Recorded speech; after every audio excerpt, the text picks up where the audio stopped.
The fluorescent lights hummed overhead in the sterile banking hall of First Colonial Trust, casting harsh shadows across the polished marble floor. Eleanor Washington sat in the uncomfortable plastic chair, her weathered hands folded neatly in her lap, watching the digital clock on the wall tick past the 4-hour mark. At 73 years old, she had learned patience through decades of injustice. But today felt different. The young bank manager, Derek Morrison, barely glanced up from his holographic display as another customer walked past Eleanor's chair. She had been waiting since 8 a.m. to discuss her late husband's estate, and it was now past noon. The appointment had been scheduled for 8:15 a.m., confirmed twice, yet here she sat while younger, wealthier-looking clients were ushered into private offices without delay. Eleanor adjusted her simple black dress and checked her worn leather purse one more time. Inside lay documents that would change everything, but she needed access to her husband's safety deposit box first. Thomas had been very specific in his final days about what she would find there, speaking in whispers about the real inheritance and humanity's greatest secret. Derek finally approached her, his expression barely concealing his irritation. He was a thin man in his 30s, with perfectly styled hair and a suit that cost more than most people's monthly salary. "Mrs. Washington, I'm afraid there's been a complication with your husband's account. We're going to need additional documentation before we can proceed." Eleanor looked up at him with eyes that had seen the rise and fall of human civilization beyond Earth's atmosphere. "Young man, I've provided everything you requested. 3 times. My husband was very clear about the timeline, and we're already 4 hours behind schedule." "Timeline?" Derek scoffed, glancing around to make sure other customers could hear his dismissive tone. "Ma'am, with all due respect, banking procedures don't operate on your personal timeline. Perhaps you should have brought someone more qualified to handle these complex matters." What Derek didn't know was that Eleanor Washington had once commanded a fleet of starships in the Proxima Centauri conflict. She had negotiated peace treaties with alien civilizations that existed beyond human comprehension. She had walked on worlds where the very air could dissolve human flesh, and she had stared down cosmic horrors that drove lesser minds to madness. But to Derek Morrison, she was just another elderly black woman taking up space in his pristine bank. Eleanor smiled, an expression that had once made enemy admirals reconsider their battle strategies. "Mr. Morrison, I believe you misunderstand the situation. My husband, Thomas Washington, was not just any account holder. Perhaps you should check his file more carefully." Derek rolled his eyes and tapped his tablet with unnecessary force. The holographic display flickered to life, showing Thomas Washington's basic account information: checking account, savings account, standard safety deposit box. Nothing unusual for a retired maintenance worker. "I see exactly what I expected to see, Mrs. Washington, a modest account with standard services. Now, unless you can provide the additional documentation I mentioned, I'm afraid you'll need to reschedule for next week." Eleanor's smile deepened.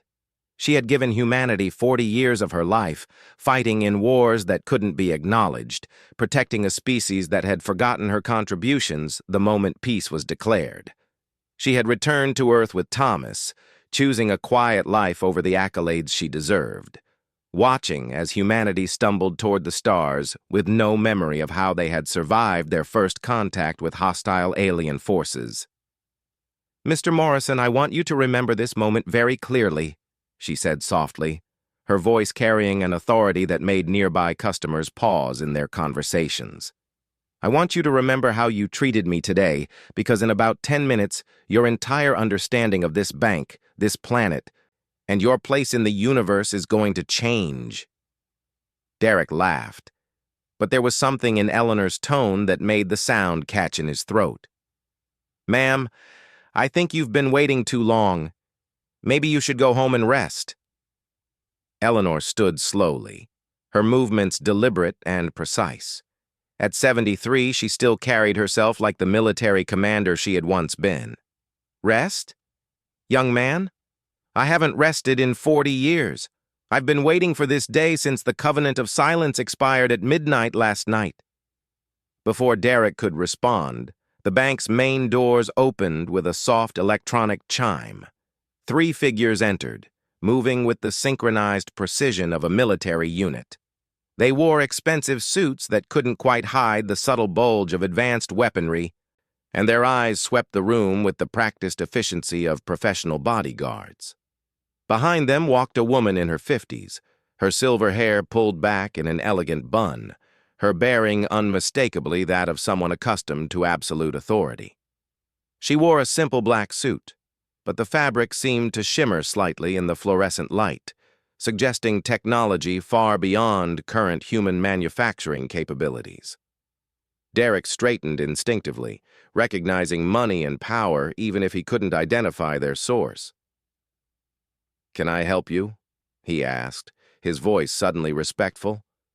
The woman ignored him completely, her eyes focused entirely on Eleanor. When their gazes met, the woman's expression transformed from professional neutrality to something approaching reverence. "Admiral Washington," the woman said, her voice carrying across the suddenly quiet banking hall. "It's an honor to finally meet you in person. I'm Director Sarah Chen, current head of the Terran Defense Consortium. I believe you've been waiting long enough." Derek's tablet slipped from his nerveless fingers, clattering against the marble floor. Around the banking hall, other customers stopped their conversations, sensing that something momentous was occurring even if they couldn't understand what. Eleanor nodded once, a gesture that somehow conveyed both acknowledgement and command authority. "Director Chen, I was beginning to think you'd forgotten our appointment." "Never, Admiral. The board has been waiting for your signal since the covenant expired. We have a lot to discuss, and 40 years of secrecy to undo." Derek stood frozen, his mind struggling to process what he was witnessing. The elderly woman he had dismissed and humiliated was being treated with the kind of respect reserved for heads of state. More than that, she was being called Admiral, and these people spoke of consortiums and covenants as if they were discussing matters of galactic importance. Eleanor turned back to Derek, her expression now cold and professional. "Mr. Morrison, I believe I mentioned that my understanding of this situation was going to change. I should have been more specific. It's not just your understanding that's about to change. It's everything." Director Chen gestured to one of her companions, who stepped forward with a device that looked like a standard tablet, but hummed with barely contained energy. "Admiral, we've prepared the full disclosure package as requested. Public announcement is scheduled for 1400 hours, synchronized across all major population centers." "Public announcement," Derek whispered, his voice barely audible. Eleanor looked at him with something that might have been pity. "Yes, Mr. Morrison. You see, my husband and I weren't just retired maintenance workers living quietly in the suburbs. We were part of the advance team that prepared humanity for what's coming. The 40-year secrecy period was designed to give your species time to mature, to develop the social and technological infrastructure necessary to handle the truth." She gestured toward the bank's windows, where ordinary people walked past on ordinary sidewalks, living ordinary lives that were about to become extraordinary.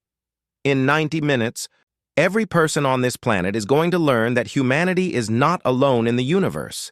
They're going to discover that we've been in contact with 17 different alien civilizations for over 4 decades. They're going to find out that the technology they think represents the cutting edge of human achievement is actually 40-year-old alien surplus that we've been reverse engineering at a carefully controlled pace. Derek sank into the nearest chair, his face pale. That's impossible." Director Chen smiled, but it wasn't a pleasant expression. "Mr. Morrison, 3 hours ago, the impossible included treating Admiral Eleanor Washington like a common customer, instead of recognizing her as one of the most decorated military commanders in human history." Your institution has been serving as a front for one of our most important operations, and you've spent the morning insulting the woman who personally negotiated the peace treaty that saved our species from extinction." Eleanor walked toward the safety deposit box area, her escort forming up around her with practiced precision. "Thomas left me specific instructions about today, Mr. Morrison. Inside Box 247 are communication devices, strategic plans, and access codes that will allow humanity to join the Galactic Council as a full member species instead of the probationary status we've held for 40 years. She paused at the security door, looking back at Derek with an expression that mixed disappointment with something darker. "He also left a complete record of every interaction we've had with your bank over the past 5 years. Every appointment delayed, every form lost, every time we were made to wait while less qualified customers received priority service." The board was very interested in that particular documentation. The security door opened without anyone touching the controls, revealing technology that definitely wasn't standard banking equipment. As Eleanor disappeared into the vault area, Derek found himself alone with Director Chen and her companions. "Mr. Morrison," Director Chen said conversationally, "I hope you understand that what happens here today is going to be remembered for a very long time. History has a way of recording who stood on which side during moments of transition. Admiral Washington gave you multiple opportunities to recognize her authority and treat her with appropriate respect. Instead, you chose to demonstrate exactly why humanity almost didn't survive first contact." Derek opened his mouth to protest, to explain that he couldn't have known, that none of this made any sense. But before he could speak, the lights in the bank began to shift, taking on a subtle blue tinge that seemed to come from everywhere and nowhere. Outside, people were stopping on the sidewalks, looking up at the sky where shapes that definitely weren't airplanes were beginning to appear through the clouds. The blue light intensified throughout the banking hall as Eleanor emerged from the vault carrying what appeared to be a simple briefcase. But Derek could see that the case hummed with the same barely contained energy as Director Chen's equipment, and the air around it seemed to shimmer like heat waves on summer asphalt. "Communication array is active, Admiral," reported one of Chen's companions, pressing a finger to an earpiece that definitely hadn't been there moments before. "All orbital stations are reporting ready status. The Gentarum delegation has confirmed their attendance, and the Vortan Empire sends their regards." Eleanor nodded, setting the briefcase on a nearby desk with care that suggested it contained something far more important than money or documents. 40 years, Thomas," she whispered, "just like you promised." Derek watched in growing horror and fascination as the ordinary bank around him transformed.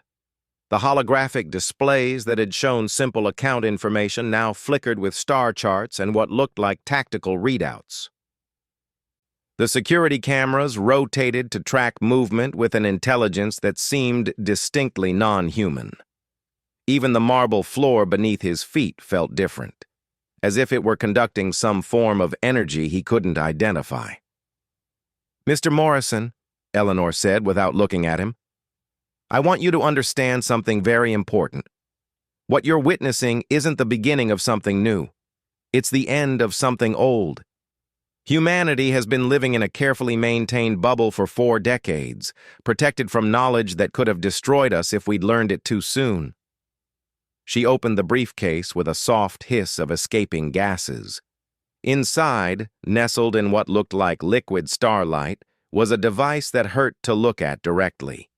It shifted between geometric shapes that shouldn't have been able to exist in 3-dimensional space, and Derek found himself looking away before his mind could fully process what he was seeing. "The Omega Key," Director Chen breathed, her professional composure cracking for the first time. "I never thought I'd see it in person." Eleanor lifted the device carefully, and Derek noticed that her hands didn't shake despite her age. Thomas carried this through 7 different alien war zones before humanity ever left the solar system. He held it when the Harvester fleet arrived at Earth's moon in 1985. He activated it when the first diplomatic contacts were made. And he's the one who negotiated the 40-year grace period that allowed our species to grow up. The device pulsed once in Eleanor's hands, and suddenly the bank's windows weren't showing the street outside anymore. Instead, Derek found himself looking at what could only be described as a galactic parliament. Beings of impossible variety filled amphitheater seating that extended beyond the horizon, and at the center of it all was a podium that seemed to be waiting for someone. "Ladies and gentlemen," a voice announced from everywhere and nowhere, speaking in perfect English despite clearly belonging to something non-human. "The Terran delegation has arrived. Please welcome Admiral Eleanor Washington, Speaker for Humanity." Derek's legs gave out, and he collapsed into his chair as the full magnitude of what was happening crashed over him. Eleanor Washington wasn't just any elderly customer. She was humanity's representative to an interstellar government that included species he couldn't even begin to categorize. Eleanor looked back at him one final time before stepping toward the impossible window. "Mr. Morrison, I want you to remember that when humanity's greatest moment arrived, when we finally took our place among the stars as an adult species, you chose to spend your time demonstrating exactly why we almost didn't make it this far." Before Derek could respond, Eleanor stepped through the window that wasn't a window and found herself standing on the central podium of the Galactic Council chambers. The transition was seamless, as if the bank and the Parliament existed in the same space, separated only by perception. The assembled delegates rose as one, a gesture of respect that represented hundreds of different species and thousands of different cultures. Some were humanoid, others defied description entirely. But all watched Eleanor with expressions that somehow conveyed the same emotion, recognition of a warrior who had earned her place through sacrifice and wisdom. "Honored delegates," Eleanor began, her voice carrying clearly through the impossible chamber. 47 years ago, humanity took its first steps beyond Earth's atmosphere. We thought we were alone in the universe, children playing with toys we barely understood. We were wrong on both counts. Back in the bank, Derek watched through the transformed windows as Eleanor addressed the council. Director Chen had moved to stand beside him, her expression mixing pride with something that looked like relief. "She's been waiting for this moment for 40 years, Chen said softly. "Do you know what she gave up to keep humanity's secret? She could have been the most famous person in human history. Instead, she chose to live in obscurity, protecting a species that forgot her contributions the moment peace was declared." On the podium, Eleanor continued her address. "We discovered that the universe was full of life, but we also discovered that most species don't survive their first contact with galactic civilization. The temptation to rely on superior alien technology instead of developing indigenous capabilities has destroyed countless worlds. The psychological impact of learning that your species is neither unique nor particularly advanced has led to cultural collapse on an almost routine basis." Derek found his voice for the first time since the transformation began. "How long has this been going on? How many people know?" Director Chen glanced at him with an expression that mixed contempt with pity. "The Terran Defense Consortium has approximately 50,000 active members worldwide. We've been preparing for this day since 1985, when the Harvester fleet first arrived. Every major technological advancement of the past 40 years, every breakthrough in medicine, energy production, and space exploration has been carefully reverse-engineered from alien technology to ensure that humanity could adapt gradually." Through the windows, Eleanor gestured toward what Derek now realized was a representation of Earth, floating in the cosmic parliament like a blue marble surrounded by stars. The Galactic Council offered humanity a choice 47 years ago. We could accept immediate membership, with all the technology and knowledge that entailed, Or we could accept a probationary period during which we would be allowed to develop naturally while being subtly guided away from the most dangerous paths. Derek watched in fascination as images appeared in the cosmic chamber, showing what looked like historical events, but from angles and perspectives he'd never seen before. The moon landing looked different when viewed from alien observation ships. The fall of the Berlin Wall took on new significance when the background showed carefully hidden first contact protocols being enacted. My husband Thomas and I were part of the advance team that chose the second option, Eleanor continued. We accepted roles as sleeper agents, living normal lives while maintaining contact with our alien allies and ensuring that humanity's development stayed on track. We sacrificed our own recognition, our own place in history, to give our species the time it needed to mature. Director Chen activated her tablet, and suddenly the bank's main display screen was showing news broadcasts from around the world. Every major news network was interrupting regular programming with breaking news alerts, but Derek couldn't quite make out what they were reporting. At this moment, Chen explained, similar revelations are taking place in government buildings, military installations, and research facilities around the globe. The 40-year secrecy period officially ended at midnight, and now humanity gets to learn the truth about its place in the universe. Through the cosmic window, Eleanor raised the impossible device she had retrieved from the safety deposit box. The Omega Key represents humanity's graduation from probationary status to full galactic citizenship. By activating this device, we accept the responsibilities and opportunities that come with membership in the Galactic Council. Derek found himself standing without realizing he'd moved, drawn by the magnitude of what he was witnessing. Around the Cosmic Parliament, alien delegates leaned forward in anticipation. Some were clearly excited, others seemed nervous, and a few appeared to be taking careful notes. But before I activate this device, Eleanor continued, I want to share something with my fellow delegates.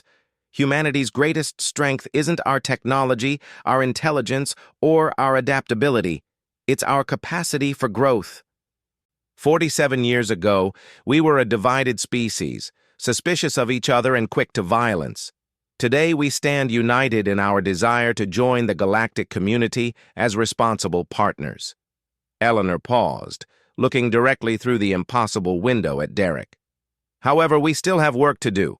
There are still humans who judge others by the color of their skin, who dismiss people based on age or economic status, who choose prejudice over wisdom. The Galactic Council needs to understand that while humanity has come far, we haven't completed our journey toward enlightenment. Derek felt heat rise in his cheeks as Eleanor's words hit home. In the Cosmic Parliament, several alien delegates seemed to nod in understanding, as if they recognized the universal nature of the challenge Eleanor was describing. That's why the Omega Key isn't just a device for opening diplomatic channels, Eleanor explained, raising the shifting geometric form above her head. It's also a mirror. When activated, it will show every human on Earth exactly who they are, stripped of pretense and self-deception. It will reveal the capacity for growth and wisdom that exists within each of us, but it will also expose the prejudices and fears that hold us back. The device began to pulse with increasing intensity, and Derek felt something stirring in his mind. It wasn't painful, but it was deeply uncomfortable, like having someone examine memories he'd never wanted to acknowledge. The choice before humanity today isn't just whether to join the Galactic Council, Eleanor said, her voice rising to address not just the Cosmic Parliament, but somehow everyone on Earth. It's whether to finally become the species we've always had the potential to be. She activated the Omega Key, and Derek's world exploded into light. The light wasn't painful, but it was transformative. Derek felt as though every moment of his life was being examined, not by some external judge, but by a version of himself that existed beyond fear and prejudice. He saw every interaction he'd ever had, but viewed through a lens of absolute honesty that stripped away all the comfortable lies he'd told himself. He saw Eleanor Washington walking into the bank that morning, not as his mind had initially categorized her, elderly, black, probably poor, but as she actually was.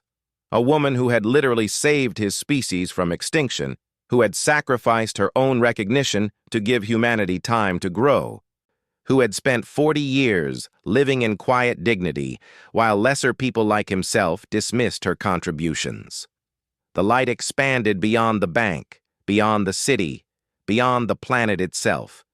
Through the cosmic window, Derek could see that every human on Earth was experiencing the same revelation. In homes and offices, in schools and hospitals, in government buildings and military bases, 7 billion people were suddenly confronting the gap between who they were and who they could become. But the light wasn't just showing them their failures. It was also revealing their potential. Derek saw himself as he could be, a man who judged people by their character rather than their appearance, who used his position in the banking system to help rather than to exclude, who recognized wisdom and dignity wherever it appeared.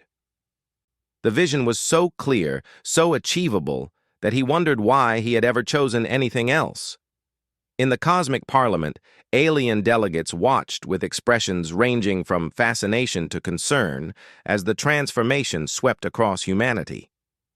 Some species had undergone similar revelations in their past, others had never needed them. But all recognized the magnitude of what they were witnessing. The Omega Key was created by the first species to achieve galactic citizenship, Eleanor explained to the assembled delegates, her voice somehow carrying clearly despite the ongoing transformation. It's been used 7 times in galactic history, always at moments when a species stood at the crossroads between wisdom and destruction.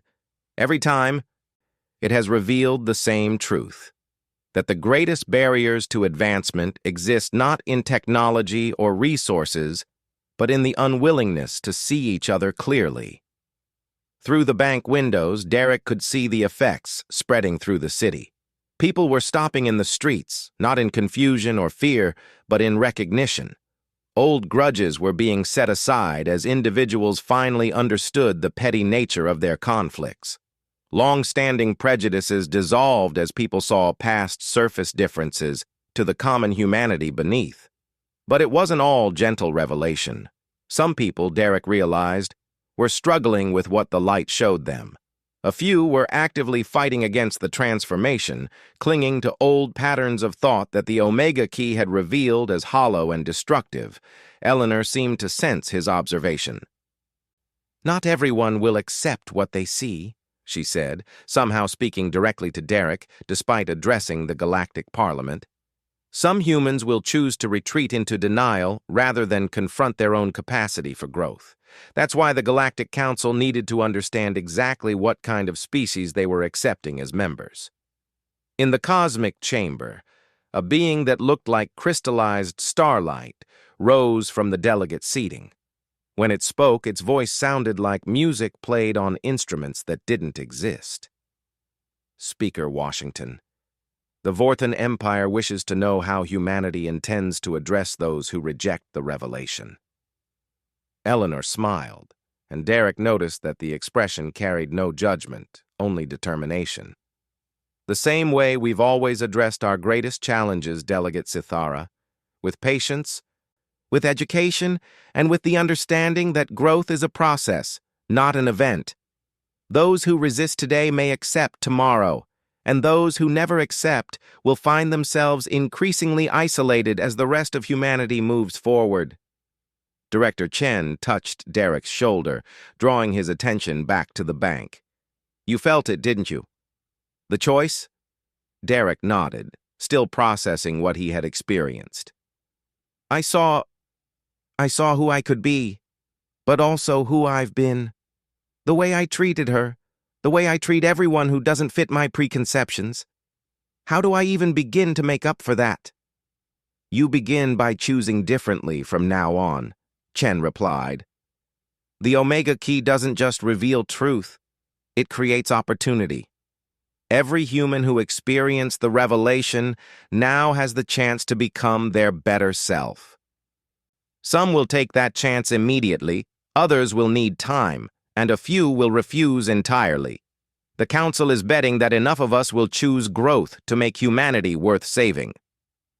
Through the cosmic window, Derek watched Eleanor address what appeared to be a question from delegates he couldn't quite see clearly. Their forms seemed to shift between dimensions, as if they existed in more than 3 spatial coordinates simultaneously. The Terran species asks an excellent question about enforcement, Eleanor said. How do we ensure that the revelation leads to lasting change rather than temporary transformation? The answer lies in understanding what makes humanity unique among galactic species. She gestured, and images appeared in the cosmic space showing human history.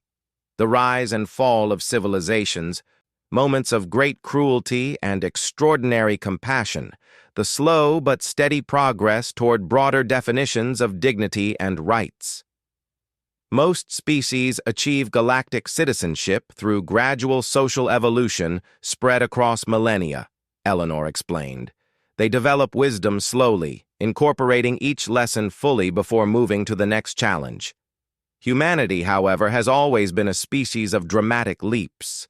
We learn through crisis, through confrontation with our own limitations. Derek found himself nodding as he recognized the truth of Eleanor's words. Human history was indeed a series of sudden awakenings, moments when entire societies suddenly recognized the humanity in people they had previously excluded or oppressed. The Omega Key accelerates that natural process, Eleanor continued. Instead of waiting centuries for each revelation, humanity gets to experience them all at once. The question isn't whether we can maintain the transformation, but whether we can integrate it quickly enough to avoid the chaos that such rapid change usually creates. A new voice entered the cosmic parliament, speaking in tones that suggested vast age and deeper wisdom. Derek couldn't see the speaker, but their presence felt ancient and profound. Speaker Washington. The Eternal Archive wishes to know whether humanity understands the full implications of galactic citizenship. Will your species be prepared for the responsibilities as well as the opportunities? Eleanor's expression grew serious. Honored archivists, that's exactly why we chose the 40-year development period. Humanity in 1985 would have seen galactic citizenship as a chance to acquire advanced technology and expand our influence. Humanity in 2025 understands that galactic citizenship means becoming gardeners of life itself, protectors of younger species, shepherds of wisdom across the cosmos.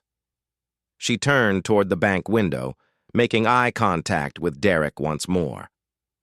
But understanding our responsibilities intellectually and being ready to fulfill them emotionally are 2 different things. That's why the Omega Key was necessary. Every human needed to see not just who they are, but who they must become to deserve the trust the Council is placing in us. Derek felt the weight of that responsibility settling on his shoulders like a physical presence.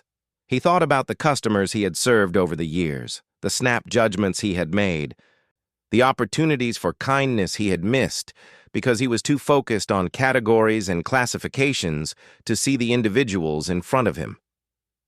What happens now? He asked Director Chen. I mean, to people like me? To people who failed the test before they even knew they were being tested?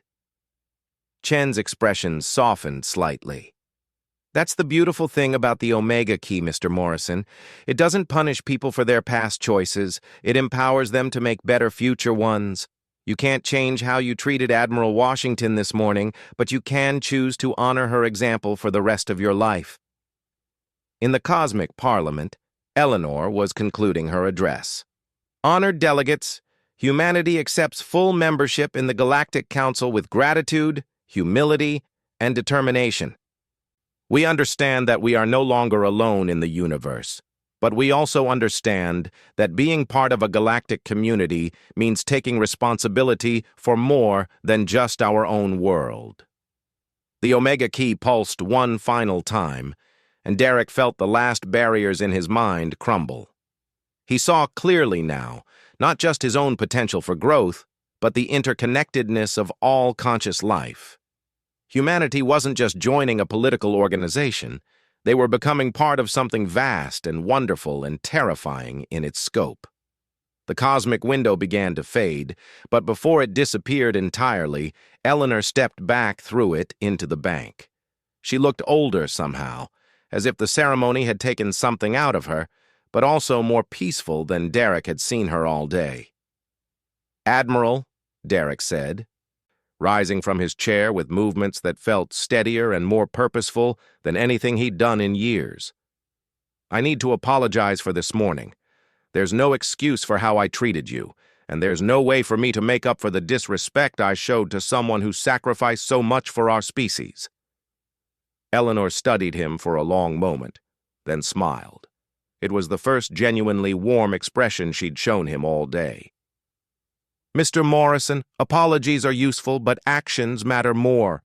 The Omega Key has shown you who you can become. The question now is whether you'll choose to become that person."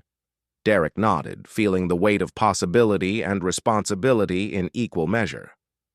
"I will. Not just for you, but for everyone who walks through those doors.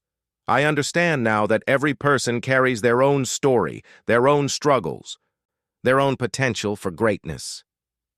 Eleanor picked up her purse and moved toward the door, then paused. "Mr. Morrison, there's one more thing you should know. The safety deposit box that caused all this trouble, it was never about the documents inside. It was about whether humanity was ready to treat each other with dignity even when we didn't understand the full context of someone's life." She smiled one final time. "Today, at least one human learned that lesson. That's how species grow, Mr. Morrison. One person at a time, one choice at a time, one moment of recognition at a time." As Eleanor Washington walked out of First Colonial Trust for the last time, Derek understood that he was watching more than just a customer leaving. He was witnessing the end of humanity's childhood and the beginning of their true place among the stars. Outside, ships that had been hidden in Earth's skies for 40 years began to decloak, revealing themselves to a species finally ready to see them. And in banks and offices and homes around the world, humans began the long, difficult, wonderful work of becoming worthy of the trust the universe had placed in them.